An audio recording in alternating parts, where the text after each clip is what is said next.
शहादा मतदान केंद्रावर दोन गटात खडाजंगी. पोलिसांच्या तत्पर हस्तक्षेपाने परिस्थिती नियंत्रणात. शहादा शहरातील म्युनिसिपल हायस्कूल मतदान केंद्रावर आज दुपारी अचानक तणावाचे वातावरण निर्माण झाले. नगरपालिका निवडणुकीच्या दरम्यान भाजप आणि जनता विकास आघाडीच्या समर्थकांमध्ये किरकोळ वाद तीव्र होत गेल्याने दोन्ही गट आमनेसामने आले. परस्परांवर आरोप प्रत्यारोप ढकलाढकली होत असल्याची माहिती मिळाली आहे. या घटनेनंतर मतदान केंद्राबाहेर काही काळ मोठी दांदड उडाली. परिस्थिती गंभीर होण्याची शक्यता लक्षात घेत पोलिसांनी तत्काळ घटनास्थळी धाव घेत दोन्ही गटांना वेगळे केले.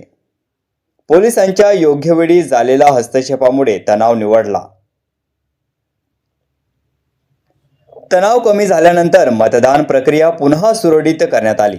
पोलिसांनी केंद्राबाहेर आणि परिसरात अतिरिक्त बंदोबस्त तैनात करून सावध गस्त वाढवली आहे.